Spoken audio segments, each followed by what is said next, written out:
დღევანდელი დღის თემა. უთხრა კაინმა აბელს, თავის ძმას. გავიდეთ ველად.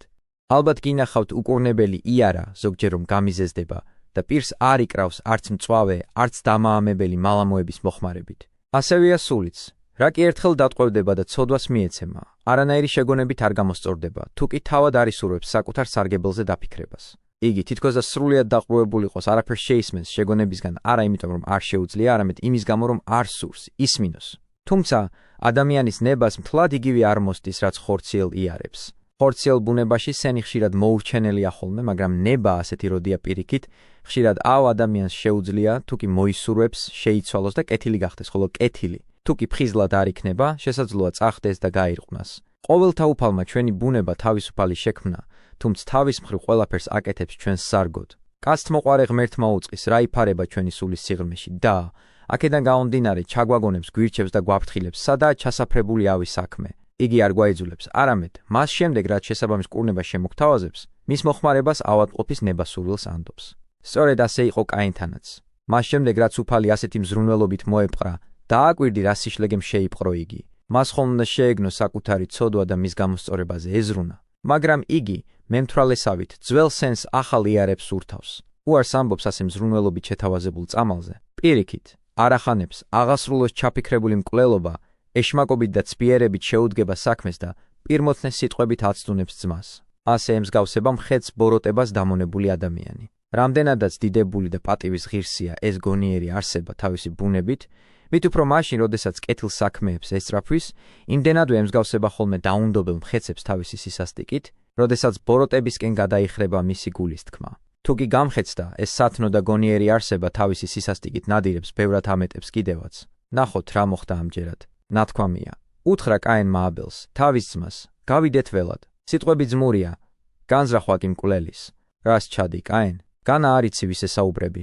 არ უფიქრდები, რომ ძმას ეუბნები ამას? არ უფიქრდები, რომ ერთი დედის ნაშოვნი ხართ? ვერ მიხვედრილ ხარ შენი გადაწყვეტილების ამასზენობას. არ გაქვს იმ საჯულის შიში, ვისი მოტყუებაც შეუძლებელია. არ გზარავს ამ ბოროტმოქმედების წარმოდგენა? რად გაიყოლებ ძმას ველად და გააშორებ მამის მკლავებს? რად მოაკლებ მამისეულ მფარველობას? რა საოცარია, რომ ძმას ველად უხმობ, ახლა ცდილობ იმის გაკეთებას, რაც ადრე არ გიქნია, ძმურ სიყვარულს მეგობრობის ნიღაბზე ცვლი და განგიზრახავს, ტრულად მოეპყრა. რა სისასტიკეა?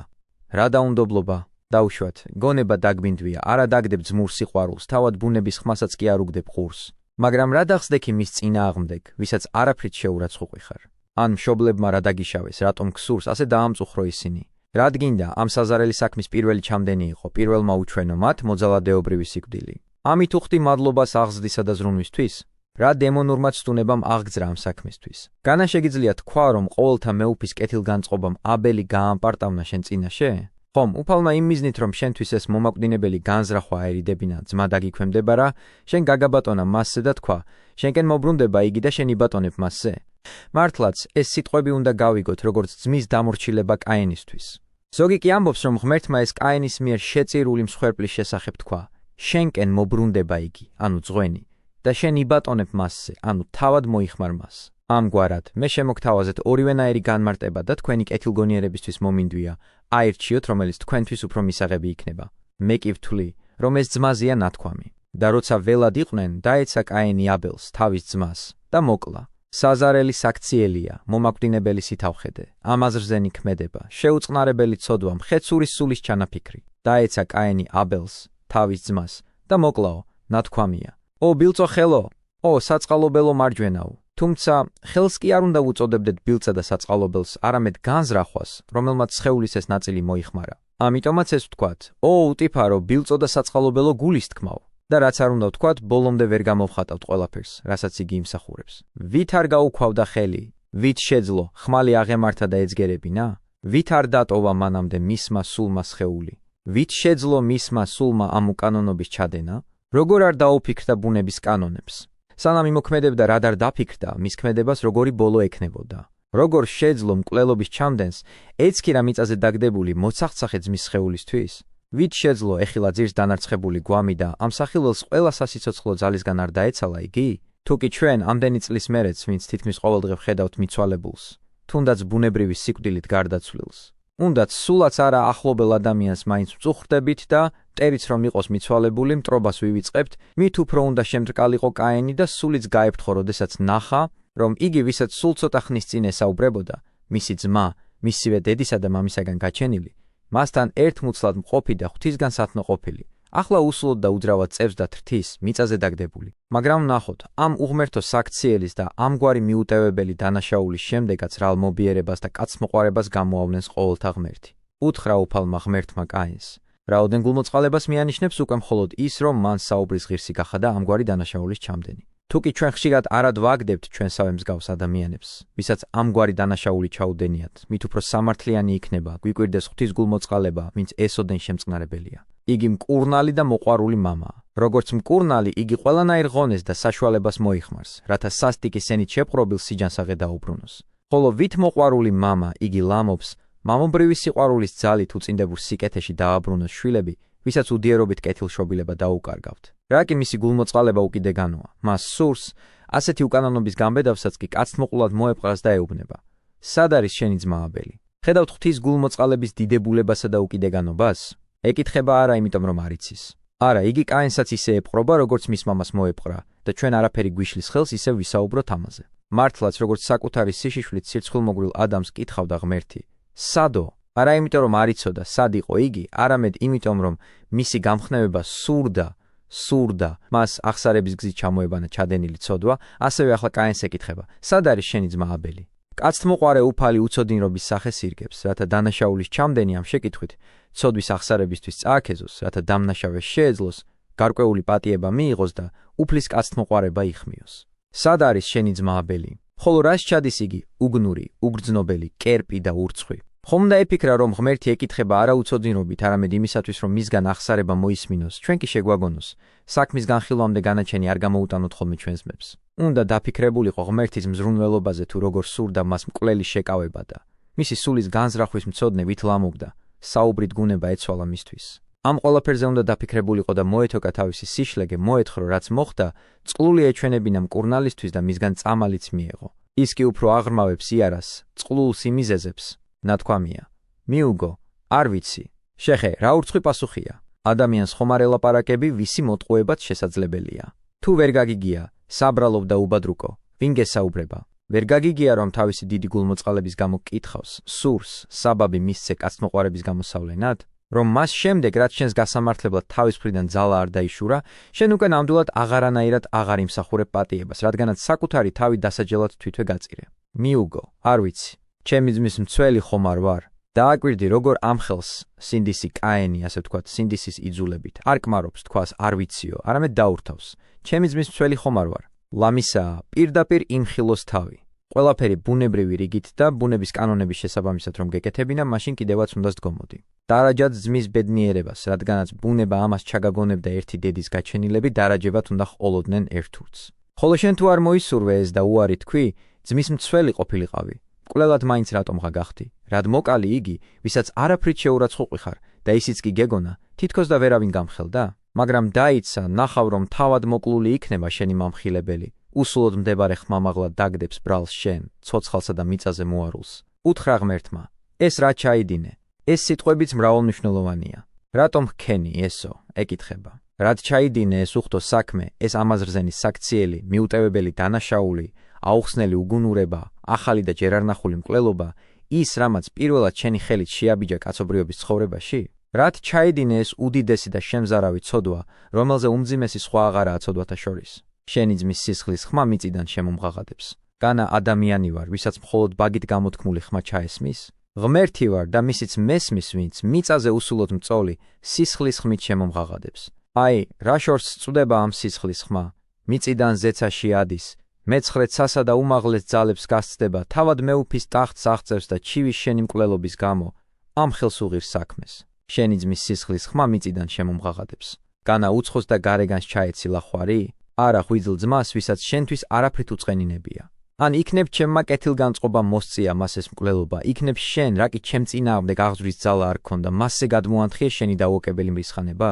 ამის გამო ისეთ სასჯელს დაგდებ, რომ არც შენი დანაშაული, არც მის გამო დადებული სასჯელი დავიწყებას არასდროს მიეცეს, არამედ შენს თავს გადამხდარი ამბავი გაკვეთილად ქონდეს ყველა მომდევნო ადამიანს. და აი, იმის გამო ეს რო ჩაიდინე, აღასრულე შენი ავი ჩანაფიქრი და ძლიერი შურის გამო მკვლელობა გადაწყვიტე. ამიერიდან დაწყევლილი ხარ მიწისაგან. ატყობ საყვარელო განსხვავებას დაწყევლასა და დაწყევლას შორის? ნუ ჩაული ამას უყურადღებოთ, არამედ წყევლის სიმძიმის მიხედვით, დანაშაულის სიმძიმეს მიხვდით, თუ რამდენად უფრო მძიმეა კაენის ცოდვა პირველ ქმნილის დანაშაულთან შედარებით, ამას გაგების მსურველი წყევლათა სხვადასხვაობაზე დაკვირვებითაც მიხვდება.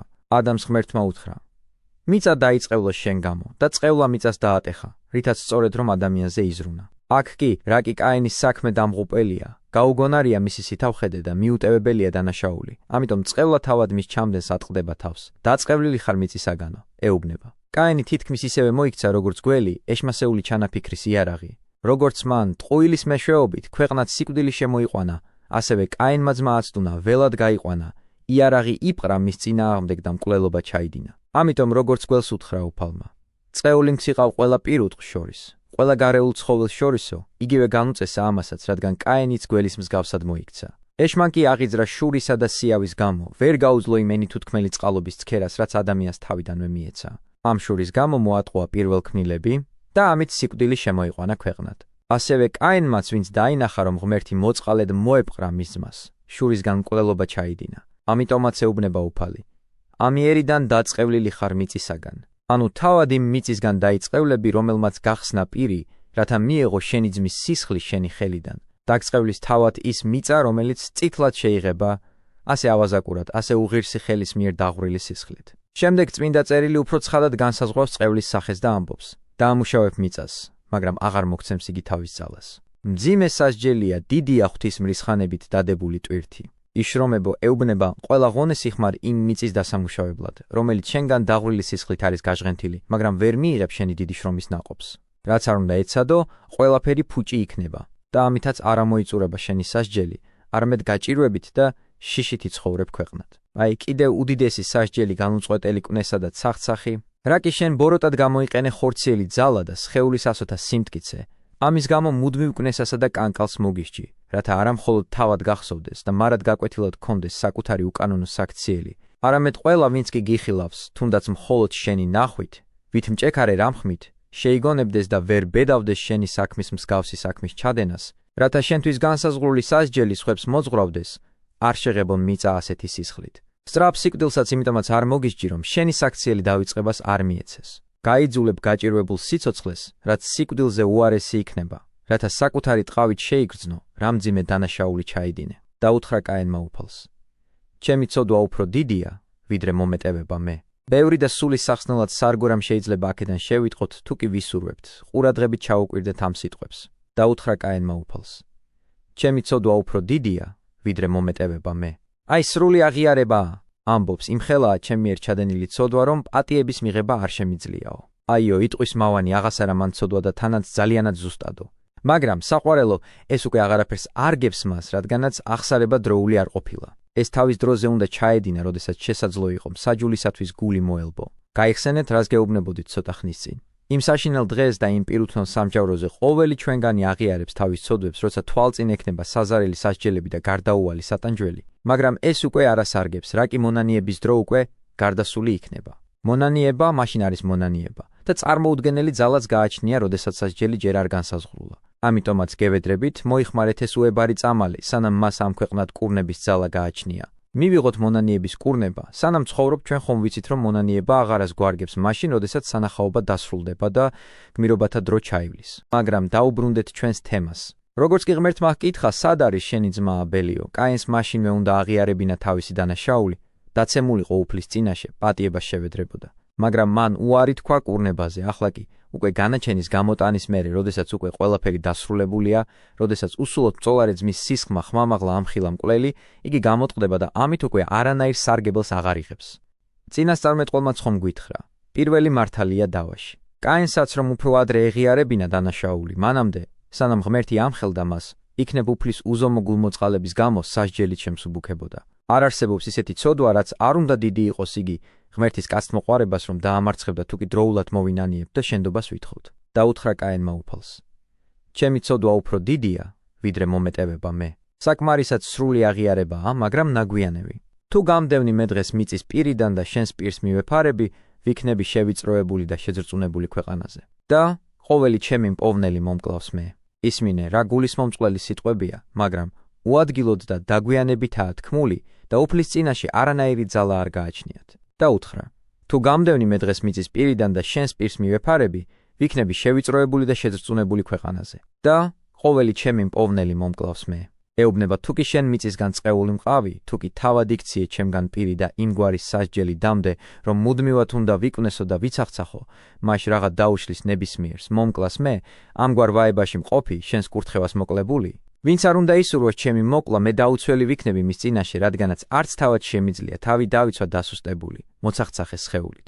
თანაც როდესაც შეიტყობენ, რომ მოვაკლდი შენს მფარველობას, ყველა თავამად აღმართავს ხელს ჩემს მოსაკლავად. და რას მიუგებს კაცმოყვარე და სახიერი ღმერთი? და უთხრა მას უფალმა ღმერთმა: არ იქნება ასე. ნუ იფიქრებ, ასე მოხდესო, ეუბნება. არა, არ შეეძლება ყველას, ვისაც კი მოესურვება შენი მოკვდინება. არამედ შენი სიცოცხლის გაგრძელებით შენსავე ვარამს განვავრცობ და მომდევნო მოდგმას გაკვეთილად დაუდებ, რათა შენი ცხოვრება დამოძღვრავდეს მათ და არავინ მისდიოს შენს მაგალითს. უთხრა უფალმა: ამიტომაც 7 წილად მიეზღება კაინის მკვლელს. იქნებ, უკვე ბევრი ვისაუბრეთ და დავქანცეთ თქვენი სხეული. მაგრამ რას ვიზამთ? თქვენს ყურადღებას და მოსმენის მგზნებარე წადილს რომ ვხედავ, მსურს, დანარჩენიც განვიხილო და შეძლების დაგვარად ავხსნა. რას ნიშნავს? 7 წილად მიეზღება. მაგრამ მე კვლავ ვშიშობ სიტყვების სიმრავლით არ გაგიჭიროთ თქმულის დამახსოვრება და ჩემი მოსმენა სამძიმო არ გეჩვენოთ. თუ კი არ დაღლილ ხართ, მაშ კიდევ გაძელით. ბოლოს თქმული ფრაზის ახსნით სიტყვასაც დავასრულებთ. უთხრა უფალმა: ამიტომაც 7 წილად მიეზღება კაინის მკვლელს. დაადო უფალმა ნიშანი კაინს, რომ ვერ მოეკლა იგი ყოველ შემხდურს. მაშ გეშინია რომ არ მოკკლანო? ნუ გეშინია. ეს არ მოხდება, რადგანაც ვინც ამას ჩაიდენს, 7 გზის უფრო დიდ სასჯელს მიიღებს. ამიტომ გადებ ნიშანსაც, რომ უცოდინრობით არავინ მოკკლას და თავს ესოდენ მძიმე სასჯელი არ მოიწიოს.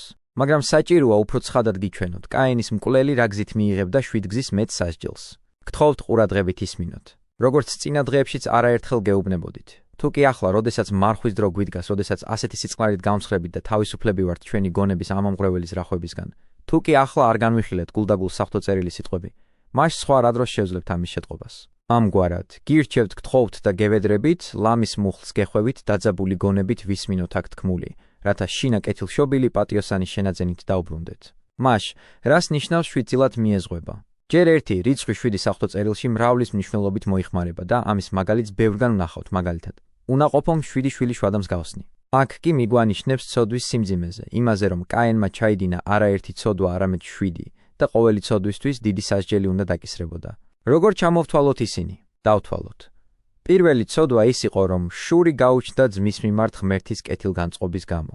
მარტო ეს ცოდვაც კმაროდა მისი სიკვდილით დასჯისათვის. მეორე, რომ საკუთარი ძმის შეშურდა. მესამე ცვიერება რომ მოიხმარა. მეოთხე მკვლელობა რომ ჩაიდინა. მეხუთე ძმა რომ მოკლა. მეექვსე რომ პირველი მკვლელობა ჩაიდინა. მეშვიდე ღმერთს რომ ეცრუა. მოასწარით თქმულის დამახსოვრება. ან თუ გსურთ თავიდან ჩამოვთვლით ამ ცოდვებს, რათა დარწმუნდეთ რომ ამათგან ერთიც საკმარისი იყო, კაინს უდიდესი სასჯელი რომ დასდებოდა. ვინ შეუნდობს ადამიანს, ვისაც სხვა კაცზე გადმოსული ღვთისწყალობის შურს? ეს ერთი, მაგრამ უდიდესი და მიუტევებელი ცოდვაა. შემდეგ ეს ცოდვა მძიმდება იმით, რომ შურის საგანი ხდება ძმა, თანაც იმგვარი, რომელმაც მოშურნე არაფრით შეურაცხყო, ესეც არც თუ მცირედი ცოდვა გახლავთ. მესამე ცოდვა კაინის ცვიერებაა, მან მოატყუა ძმა, ველად გაიყვანა და ბუნების ყივილსაც არ მოეკრძალა. მეოთხე ცოდვა ის მკვლელობაა, რომელიც მან ჩაიდინა. მეხუთე ცოდვათ ის ედება, რომ ღვიძლი ძმა გამოასალმა სიცოცხლეს. მისი მეექვსე ბრალი ისაა, რომ მან პირველმა შემოიტანა ქვეყნად ამგვარი ძალადობრივი სიკვდილი. და ბოლოს, მეშვიდე ცოდვა ისაა, რომ გაბედა და ღმერთის შეკითხვას სიცრუით უპასუხა. ამგვარადო, ეუბნება ღმერთი კაინს, ვინც შენზე ხელს აღმართავს, 7 გზის მიეცემა სასჯელსო. ამიტომაც მოკლის შიში ნუ გაქვს. აი, ნიშანსაც გადებ, რომლითაც ყველა გიცნობს, ვინც კი შეგხვდება. მთელი შენი ცხოვრება გაკვეთილად გამოადგება მომავალ ადამიანებს და იმას, რაც მარტომ მოწმეების გარეშე ჩაიდინე, ყველა შეიტყობს. გიხილავენ მგმინავს, მოცახცახეს და სხეულის ამ კანკალით თითქოს და შეგღაღადებ ყველა მნახველს. ნურვინ გაბედავთ იმგვარ საქმეს, რაც მე ჩავიდინე, რათა თქვენც ამგვარივე სასჯელი არ მოგეგოთ. ამის გამგონენი საყვარლებო, უბრალოდ ნუ ვისმენთ ნათქვამს, ნუ დავკმაყოფილდებით იმით, რომ ყოველდღე შევიკრიბოთ აქ და სულიერი ტრაპეზით დავტკბეთ, რადგანაც მხოლოდ ყურის გდებას, გაგონილი საქმით აღსრულების გარეშე არანაირი სარგებელი არ მოაქვს. როდესაც იფიქრებთ თუ რად ჩაიგდო კაინმა თავი ასეთ მიუტევებელ და მძიმე ცოდვაში, როდესაც იფიქრებთ, როგორ შეშურდა ძმისა, ვინც არაფრით შეურაცხყოფდა და ამ შურის გამო უსასტიკესი საქციელის ჩადენა გაბედა, ანუ საკუთარი ძმა მოკლა უფრთხილდეთ არა იმდენად იმას, რომ თავად ჩვენ არ დაგვაწყდეს ბოროტება, არამედ უფრო იმას, რომ ჩვენ არ გავხდეთ სხვებისთვის ბოროტების მომტანი. სინამდვილეში ყველაზე მეტი ბოროტება მას მოსდის, ვინც მოყვასისთვის სიავეს განიზრახავს. და იმისათვის, რომ ნათქვამის ისტორიაში დარწმუნდე, შეხედე ამ პირველი მკვლელობისას, ვინ გახდა ბოროტების მსხვერპლი მკვლელი თუ მოკლული. ცხადია, მკვლელი. რატომ? იმიტომ რომ მოკლულს დღესაც კი ქებას უმღერის ყველა ბაგე ადიდებს და გვირგვინს ადგამს ვით ჭეშმარიტებისთვის პირველმოწამეს. ამასვე ამბობს ნეტარი პავლეც. აბელი მოღათ უკვდა, მერმე იტყვისვე ღა, ანუ თუმც მოკვდა მაინც ამბობს. მკვლელმა კი ცხოვრებაც ხომ ყველა ადამიანზე უფრო უბედურად გაატარა, მომავალშიც ყველამ დაგმო და საღვთო-წერილშიც განკიცხული და ღვთის მიერ დაწევლილი წარმოჩნდა. და ეს ყველაფერი ამ სასრულ ცხოვრებაში გადახდა. ხოლო რა უნდა ეწიოთ ერთს ან მეორეს მომავალ ცხოვრებაში და თითოეული მათგანი მათ საქმეთა შესაბამისად რას მიიღებს მართალი მსაჯულისგან, ნეტარებას თუ ტანჯვას ამის გამოთქმა, რომელ სიტყვას შეუძლია. ვერავინ აღწერს ვერც იმ სიხარულს და ვერც იმ მწუხარებას.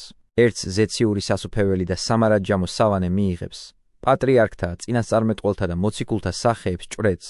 ყველა წმინდანთა კრებულში იქნება და დაუსრულებელ საუკუნეთა განმავლობაში იმეფებს მეუფე იესო ქრისტესთან, ღვთისმხოლოჩობილ ძესთან და თავად ღმერთთან ერთად. მეორეს კი ცეცხლის გეენია და სხვა მარადი სატანჯველი მოიცავს, უსასრულო საუკუნეებისა და საუკუნეების მანძილზე გაწამდება და მასთან ერთად ყველა მისნაირი დამნაშავეც, მით უფრო ისინი, ვინც შემდგომ დროს მიეცემოდნენ, სრულიად ამ აზრზე ვნებებს, რის გამოც მით მეტი სასჯელიც განუწესდებათ ყოველთა უფლის მიერ.